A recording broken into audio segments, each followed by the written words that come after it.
Alors bonjour à tous, bienvenue à cette deuxième conférence de la semaine de la robotique. Donc, on a eu l'occasion ce matin d'aborder le sujet de la répartition des tâches intelligentes avec KUKA et cet après-midi on va aborder le sujet de la sécurité avec Bureau Veritas, mais pas n'importe quelle sécurité, pas la sécurité contraignante, la sécurité au service du progrès. C'est pourquoi j'invite mes invités à me rejoindre.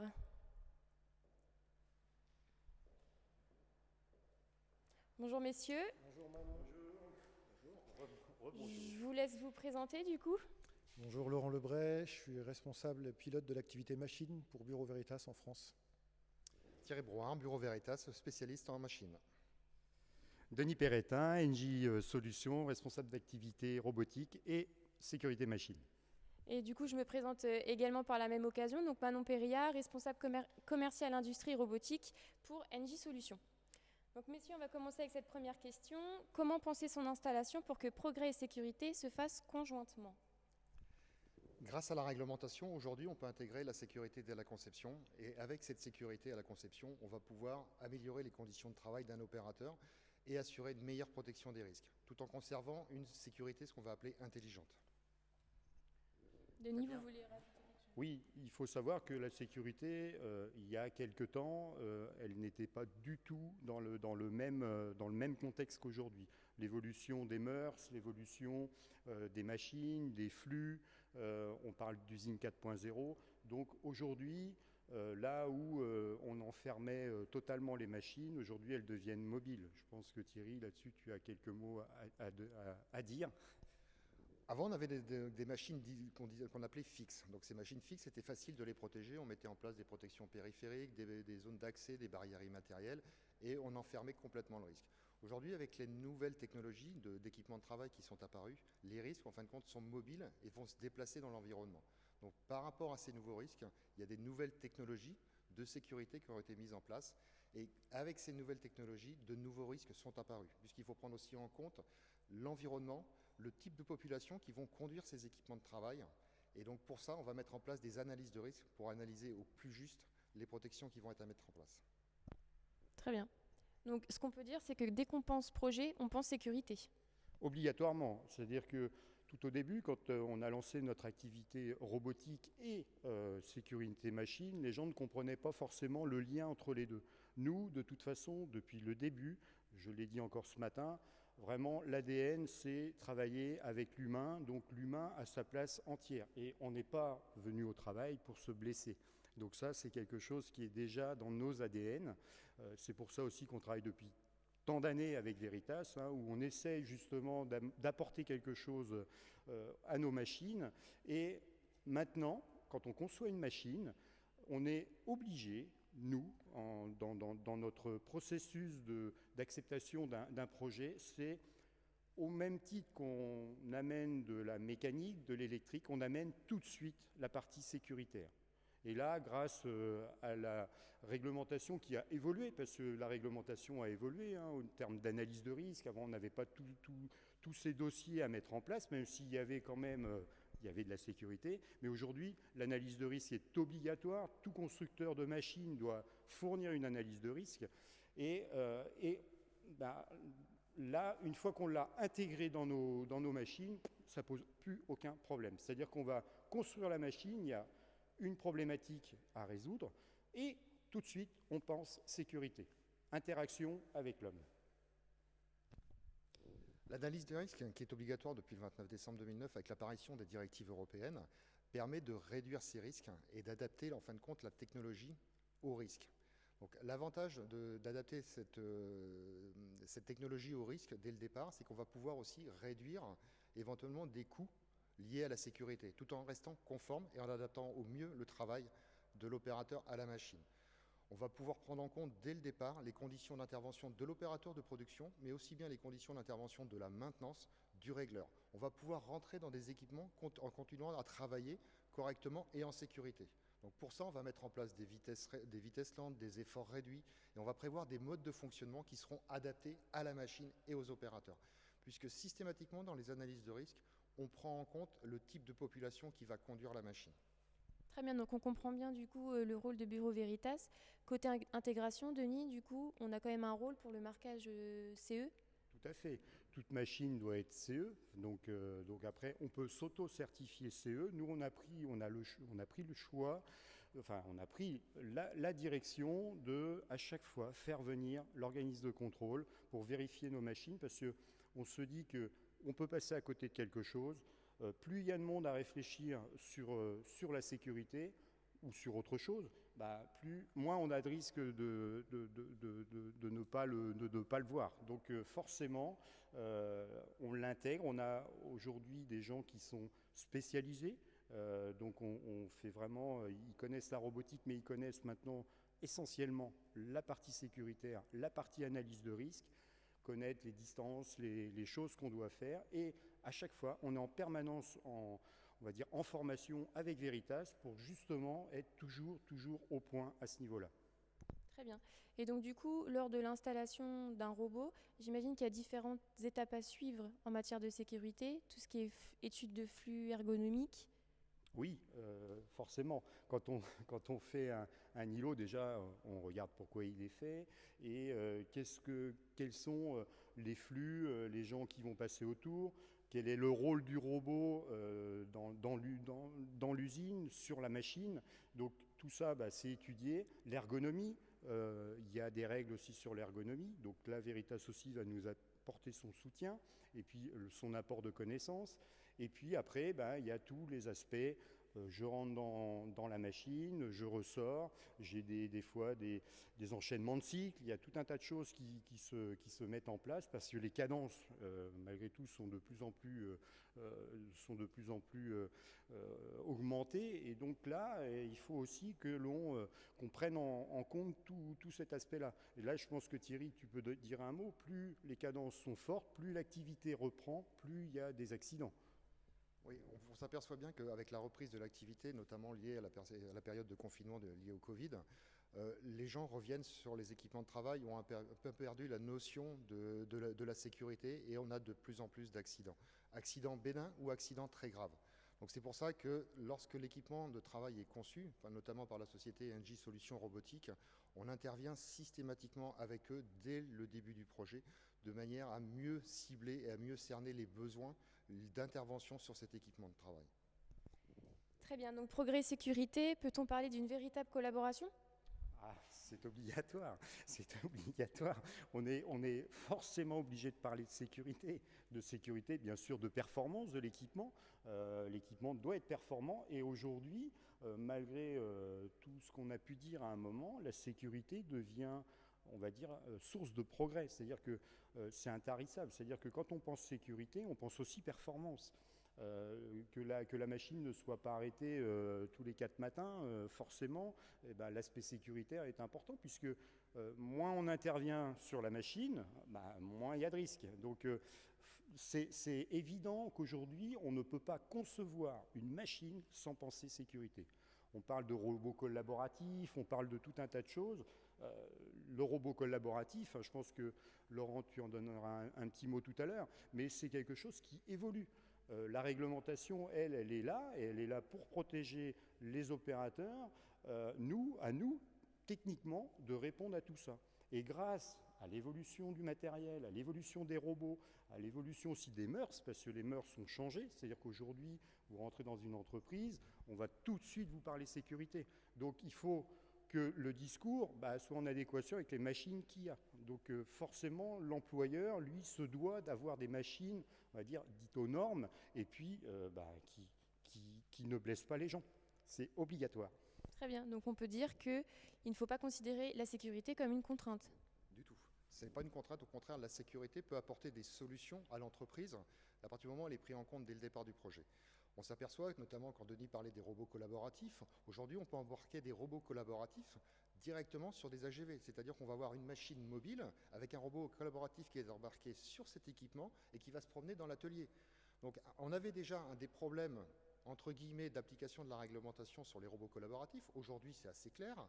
Maintenant, on va augmenter, entre guillemets, ces différentes questions qu'on se pose à la conception parce qu'on a des problèmes liés aussi à la mobilité, liés au choc par rapport aux opérateurs qui vont pouvoir circuler dans l'environnement du robot. Donc, par rapport à cette nouvelle technologie d'équipement de travail, donc, il y a des nouveaux risques qui sont apparus. Et par rapport à ces nouveaux risques, eh bien, il y a des nouveaux aussi composants de sécurité qui sont à mettre en place. On ne pourra pas aujourd'hui, avec les robots collaboratifs, assurer une protection totale de l'équipement. Ce n'est pas le but de l'équipement de travail. Le but d'un robot collaboratif ou d'un AGV, c'est qu'il soit à proximité des opérateurs pour travailler en collaboration directe avec cet opérateur. C'est pour ça qu'avec Denis, depuis des années, on se pose les bonnes questions, on essaye de se poser les bonnes questions avec les analyses de risque, de manière à soulever tous les problèmes dès le départ et voir quel type de solution on va mettre en place en fonction des fréquences d'accès, des risques encourus. Très bien. Donc du coup, comme on peut en déduire, ça fait des années qu'on travaille en partenariat avec Bureau Veritas. On a réalisé de nombreux projets ensemble. Ce qu'on peut dire, c'est qu'en raison de nos échanges bien en amont du projet, cela au final nous fait gagner du temps quant à la réalisation du projet. Tout à fait. Comme on disait tout à l'heure, on se met en mode projet pour construire une machine et avant, on va dire, il y a 10 ans en arrière, on concevait vraiment pour faire de la pièce ou pour faire le travail, on va dire. Aujourd'hui, dans le mode projet, sécurité tout de suite intégrée. Et quand elle est conçue tout de suite, on n'a plus aucun problème. C'est plus une contrainte. On a le cas, il y a eu on a eu des affaires où justement on a répondu à des projets où au départ on était parti sur des choses assez compliquées et en intégrant le Bureau Veritas avec nous et puis réfléchir aux problématiques que l'on avait, et bien là on a réussi à alléger le produit fini et puis à le rendre plus performant. Un exemple peut-être ?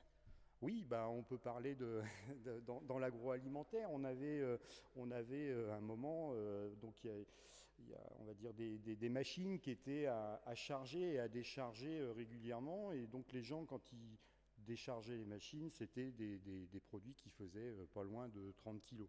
Donc forcément, il y avait beaucoup de problèmes de TMS. Donc le client nous a posé la question, qu'est-ce qu'on peut faire là-dessus ? Le problème, c'est que le chargement de ces machines-là était obligatoirement manuel. On ne pouvait pas faire autrement. Par contre, le déchargement était beaucoup plus simple. Et là, à robotiser, c'était pas facile, mais c'était beaucoup plus applicable. Et là, au départ, on s'est dit, il faut que l'humain suive la machine. Et nous, on avait conçu quelque chose d'assez lourd, beaucoup de matériel, un robot qui se promène sur un rail, un gros robot. Donc il y avait aussi tous les problèmes de choc dans les grillagés, il y avait des problèmes d'accessibilité.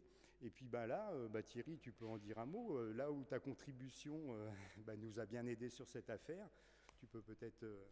Donc on a repris le projet, on a repris les trajectoires nécessaires du produit, de l'opérateur, donc le lien direct de l'opérateur pour le chargement des produits et le déchargement manuel qu'il y avait à l'époque, et de voir un peu l'optimisation possible pour ce déchargement. La solution qui était proposée au départ par Engie, elle était conforme, elle répondait à la réglementation. Par contre, il y avait beaucoup de contraintes, elle était très lourde au niveau sécurité, on créait énormément de zones. Donc, puisque c'était quand même une installation où de mémoire, on avait à peu près 10 postes de travail, donc avec un robot sur un axe. Donc c'était assez lourd puisqu'il fallait créer des multizones. Et pour avoir ces multizones, il fallait absolument que les opérateurs ressortent des zones, reviennent. Donc on était en sécurité, mais on avait quand même beaucoup de contraintes. Et là, en fin de compte, on a simplifié le zonage. On a créé des zones automatiques, c'est-à-dire que le robot, déjà, dans sa partie transversale, il est devenu autonome en matière de sécurité. Donc, à partir du moment où il était autonome, les opérateurs pouvaient rester dans les zones de chargement-déchargement. Et dès que le robot voyait une absence de personne, il venait récupérer, effectuer le déchargement de la machine et repartait ailleurs pour faire son chargement et sa palettisation. Et là, donc, le rôle de l'intégrateur, il était bien là, c'est-à-dire d'être capable aussi, nous, de se remettre totalement en question par rapport à ce qu'on avait pensé et de s'ouvrir justement notre, on va dire, la chose la plus sympathique dans un projet comme ça, c'est d'être capable de se dire, allez, on s'ouvre, on regarde ce qui se passe, ce qu'on propose, ça ne nous plaisait pas, qu'est-ce qu'on met par-dessus, avec qui on va travailler, comment on va travailler, et là on se met vraiment en mode projet. Et le projet en lui-même, la fonction, elle reste toujours la même, ça on avait bien compris la problématique, mais après c'est tout ce qu'on va faire autour, faut penser maintenance, il faut penser nettoyage, il faut penser tout ça. Aussi interface homme-machine, qui est important, parce que les gens qui faisaient ça, il va falloir aussi qu'ils s'adaptent à la machine. Donc on a parlé formation des opérateurs, formation jusqu'à la direction, puisque dans ces cas-là, on atteint tout le monde, et là, on rentre un petit peu dans l'entreprise, et il faut qu'on connaisse le contexte, et aussi les gens qui travaillent dans ce milieu, parce que c'est important. Là, on est dans un milieu assez rude, il faisait froid, il y a les équipements qui sont lourds, et tout ça, il faut le prendre en compte. Et là, effectivement, on a simplifié, mais de 30%, le projet au départ, sans toucher à la performance de la machine. Bien au contraire, elle est devenue beaucoup plus simple, beaucoup plus légère, forcément moins chère également, parce qu'il faut penser aussi financement. Donc là, on devient compétitif, et là, c'est un vrai exemple de la sécurité qui a amélioré les conditions humaines, mais aussi la performance de la machine et le coût. Donc voilà, ça c'est le rôle de l'intégrateur, d'être capable de se remettre en question, de prendre tous les éléments autour de nous, d'avoir des spécialistes, des gens qui comprennent la problématique, et puis de s'associer avec eux. Et là, on devient vraiment les projets deviennent super intéressants. Donc on comprend bien du coup la valeur ajoutée qu'on a à travailler avec Bureau Veritas. Thierry, vous vouliez rajouter quelque chose sur ce qu'apporte ce mode projet du coup Ce mode projet apporte aussi plein de choses. À l'inverse, donc aujourd'hui Bureau Veritas apporte des valeurs entre guillemets à NJ Solutions, mais aussi NJ Solutions apporte des valeurs à Bureau Veritas. Puisque les nouvelles technologies mises en place par NJ Solutions, toutes les différentes questions qui se posent, nous on va pouvoir réfléchir dessus par rapport aux différentes réglementations qui existent, aussi bien sur ce type de projet, donc par rapport à une machine identique, aussi bien par rapport à d'autres équipements qui sont en place dans d'autres types d'activités.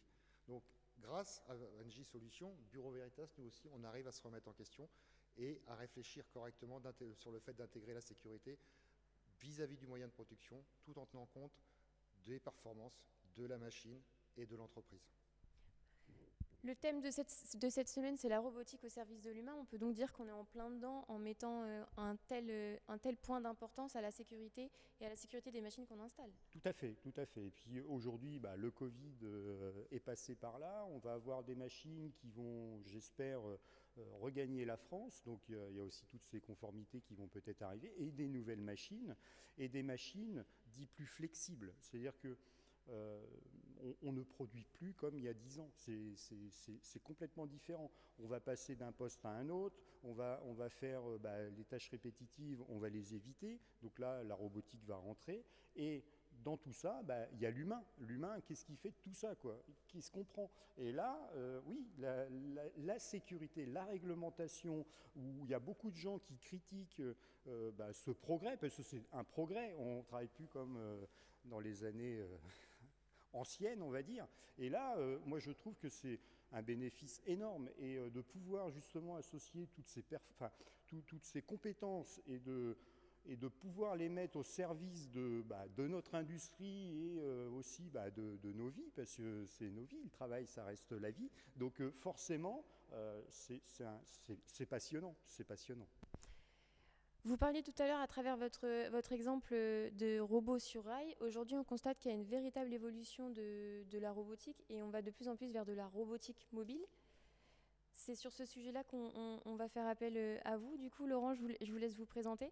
Oui, donc je pilote l'activité machine pour la France. Je travaille avec Thierry, qui fait partie de mes équipes. Je vais revenir un peu sur cette notion de projet parce que vous êtes gentil, vous nous invitez à nous présenter, à travailler avec vous. Moi, je voulais vous renvoyer quand même l'appareil en vous disant qu'effectivement, ce mode projet où vous nous intégrez dès le départ, c'est vraiment essentiel pour nous parce que ne serait-ce qu'humainement, dans le plaisir de travailler, effectivement, intervenir en amont d'un projet, c'est pas le même travail que d'intervenir en fin de projet où on sanctionne, où on constate avec le client que les dégâts, et finalement, ça ne nous fait pas vraiment plaisir. Donc, contribuer avec vous à l'élaboration d'un projet en intégrant la sécurité au service de l'homme et de la performance. L'un n'empêche pas l'autre, c'est ce qu'on démontre régulièrement ensemble. Contribuer avec vos spécialistes qui sont des électriciens, qui sont des automaticiens, qui sont des gens qui travaillent aussi sur la partie mécanique et puis sur, je dirais, la matière grise que vous apportez, vous, dans votre petite cellule projet que vous créez vous-même. Contribuer à ce projet avec les équipes maintenance en se projetant, hein, parce que les problèmes qu'on rencontre régulièrement, ce sont des problèmes qui sont liés au fait aux différents modules sur un site industriel qui n'ont pas l'habitude de travailler ensemble. Une équipe projet, une équipe maintenance, une équipe production. Eh bien, aujourd'hui, ce qu'on arrive à faire avec Engie, Bureau Veritas, c'est de mettre tous ces gens-là autour de la table. Et quand, dès le début d'un projet, on met tous ces gens-là autour de la table, nous, on apporte notre pierre à l'édifice sur la simplification, l'efficacité au sens de l'humain, mais je dirais que tous les contributeurs du projet font la même chose. Et c'est en ça que on a une vraie richesse à partager. Pour terminer sur cette question que vous m'avez posée, oui, l'époque de... Alors, pas l'époque aussi ancienne à laquelle Denis faisait référence tout à l'heure, mais l'époque des années 80-90 où on enfermait une machine dans une boîte, ça existe encore, hein, parce qu'il y a encore des solutions techniques qui justifient que et ça suffit. L'époque où si on faisait une erreur, ça arrêtait toute la machine. Bon, c'était une époque où on était sûr qu'il ne nous arrive rien, mais aujourd'hui on essaye aussi d'avoir de la disponibilité sur les installations. C'est là aussi où nous, quand on raisonne sécurité, on essaye de raisonner disponibilité. Hein. C'est aussi ça le gain financier qu'on peut apporter à un industriel quand on lui vend une machine qui ne va pas s'arrêter au moindre problème. Il faut qu'on réfléchisse à la sécurité, mais de façon véloce, quoi. Donc aujourd'hui, c'est plus toujours dans une petite boîte que tout ça se passe. Et on a effectivement des appareils mobiles, des appareils qui travaillent entre eux, des morceaux de chaîne qui communiquent avec d'autres morceaux de chaîne, comme on le voit un petit peu dans ce showroom là, mais vous le verrez à travers les différents reportages. Et donc effectivement, nous on s'organise, je vous dirai comment après, dans ce sens pour accompagner le progrès auquel vous concourez honorablement et fortement. Et donc pour revenir du coup à cette robotique mobile qu'on voit de plus en plus dans les industries, à quoi faut-il vigilant en matière de sécurité face à ce nouveau progrès? J'allais dire au sens large l'environnement. Hein, on est déjà sur des sites industriels qui présentent des risques divers et variés qu'on ne connaît pas tous les uns les autres. Donc déjà, avant de raisonner uniquement sur l'outil, ce qu'il doit produire, comment, à quelle cadence, il faut savoir aussi où est-ce qu'il va être implanté. Parce qu'effectivement, dès lors qu'on a des personnes qui se déplacent, qu'on a des opérateurs, comme dans l'exemple précédent, qui interviennent, qu'on a des machines qui vont bouger de façon autonome, il y a tout l'aspect environnemental qui va entrer en compte. Et donc, on va rebondir peut-être sur ce que tu disais, Thierry, l'analyse de risque, qui est en fait, je dirais, le fondamental de la réglementation. La réglementation, aujourd'hui, elle est assez simple. Elle vous dit, identifiez tous les risques possibles et inimaginables, trouvez des parades, c'est votre boulot, vous êtes des techniciens, et puis faites en sorte que ça marche le mieux possible. Donc cette réglementation, elle n'est pas si contraignante que ça. En revanche, elle nous oblige à réfléchir. C'est finalement pas ce qu'il y a de pire en fait dans nos métiers. Et c'est là où la machine ne va pas encore nous remplacer finalement. Et donc du coup, au niveau de cette réglementation, donc la robotique change, mais la réglementation change-t-elle aussi au niveau de la robotique collaborative? Est-ce qu'il y a une nouvelle réglementation à prendre en compte? Pour l'instant, non. Il n'y a pas d'évolution de la réglementation. On est toujours sur les mêmes bases.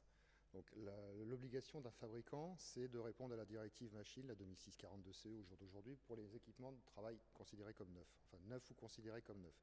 Donc l'obligation d'un fabricant, donc d'Engie Solutions, c'est lorsqu'il fait une session d'équipement de travail, lorsqu'il va concevoir son équipement de travail, c'est de fournir une notice d'instruction, une déclaration de conformité CE, apposer le marquage CE et justifier que son équipement de travail est conforme en tout point de vue à la réglementation et aux différentes normes éventuellement applicables.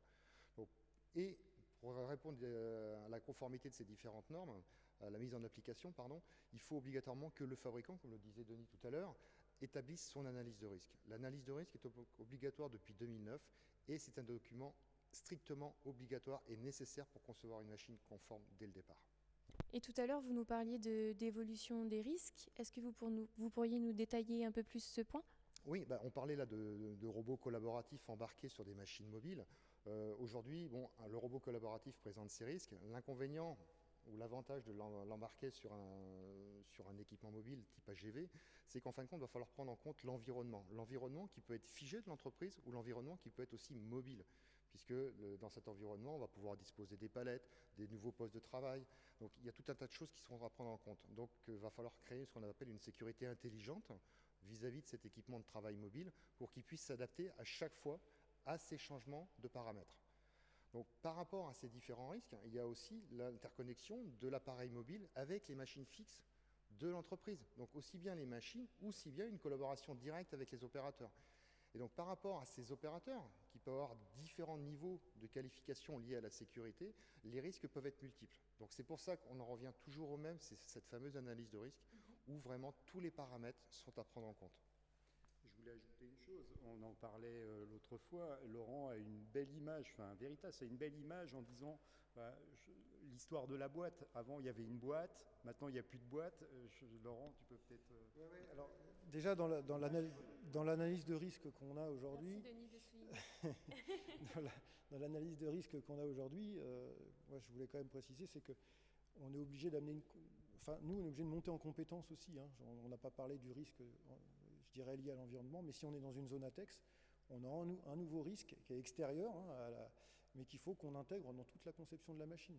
Donc là-dessus, je veux dire, on a un savoir-faire, on est des spécialistes machines, on a tout un réseau au sein des organismes qui nous permet d'amener des compétences ponctuellement sur des sujets très particuliers qu'on peut rencontrer d'un client à l'autre.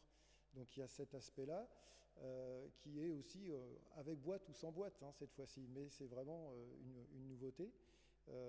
Voilà, de pouvoir embarquer tous les sujets de façon exhaustive, de pouvoir se poser toutes les questions, ça nous oblige, nous, de notre côté, à monter en compétence. C'est-à-dire que l'inspecteur qui, à l'époque de la petite boîte, faisait son petit contrôle en checkant, je dirais avec ses 30 points de contrôle, imaginons, aujourd'hui, c'est plus ça qu'on veut faire. Donc en fait, nous, de notre côté, on fait monter les gens en compétences, on les forme, on les informe, on regarde un peu plus loin dans la machine, on regarde ce qui se passe dans l'automate, on regarde la cohérence entre ce qu'il y a dans l'automate, entre la qualité des capteurs, entre la partie communication.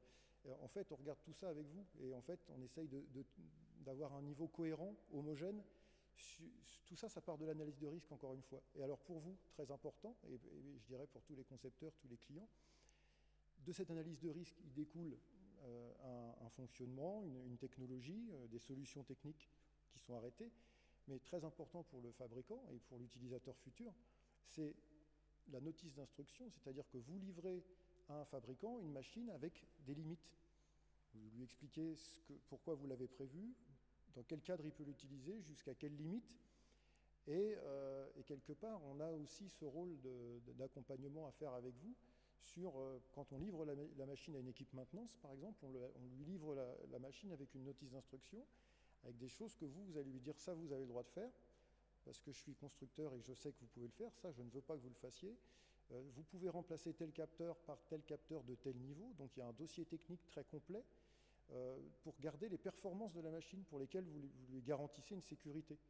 Si vous n'êtes pas capable de fournir cette notice d'instruction qui découle de l'analyse de risque, où on précise les limites d'utilisation, quelque part, votre client, il ne va pas savoir jusqu'où il peut aller, et il peut faire n'importe quoi sans le savoir. Donc c'est très important d'avoir une information, une installation bien pensée, bien finie, bien ficelée, avec un vrai guide qui permet à l'exploitant d'utiliser cette machine en connaissance de cause, et puis de savoir s'arrêter et vous dire là, en fait, c'est au-delà de mes compétences. Et je vous appelle, en fait. Faites. Et on répond. Et peut-être du coup une dernière question avant de clôturer cette conférence. Du coup, en matière de conditions d'emploi, règlement intérieur, j'imagine qu'il y a peut-être un changement aussi que cela peut engendrer en matière de sécurité. Alors, disons qu'aujourd'hui, maintenant, on va être obligé de former les différents opérateurs donc, à la conduite de l'équipement. Donc aussi bien la conduite en mode de production qu'en mode maintenance, dépannage, réglage ou entretien, y compris pour la phase de nettoyage. Donc aujourd'hui, on fournit l'équipement, on met à disposition de l'opérateur un équipement conforme avec des guides de travail pour dire je dois travailler dans telle ou telle condition. Très bien. Moi, j'ajouterais deux petites choses. Premièrement, je remercie NJ Solutions de nous avoir conviés à cette semaine de la robotique. On est très honorés, très fiers, très contents de participer. Le plaisir est partagé. Et puis, je voulais en profiter pour vous dire qu'effectivement, nous, cette spécialisation, cette montée en compétences que la réglementation et que vos organisations projets nous imposent, a fait en sorte que nous avons monté un service dédié avec que des spécialistes, c'est des gens qui ne font plus que de la machine, parce que si on ne trempe pas dedans tout le temps, on n'a pas de réflexe, on ne développe pas de solutions, et voilà, c'était le petit progrès que nous, cette année, on s'était voté pour vous accompagner un peu mieux. Et nous, on en est ravis, puisque là, maintenant, effectivement, on a affaire qu'à des gens qui connaissent très très bien la machine, très très bien la réglementation, et pour nous, c'est un plaisir, parce que voilà, il y a un aspect aussi, on est des industriels, donc chez les industriels, on doit produire, et quand on a des spécialistes, ils savent qu'il faut qu'on produise, et donc du coup, ça devient hyper intéressant. Ce n'est que le début du coup d'une encore très longue collaboration, si je comprends bien. En tout cas, merci beaucoup, messieurs, pour votre intervention. On se retrouve demain, du coup, à 11h, et on va mener plus une réflexion sur comment penser son usine à travers notre conférence avec l'entreprise Modula, qui portera sur la thématique suivante: peut-on changer d'approche et augmenter le temps utile des hommes? Merci beaucoup. Et du coup, avant de répondre aux questions-réponses, je vous propose qu'on aille boire un petit verre d'eau parce que ça donne soif quand même. À tout de suite pour les questions.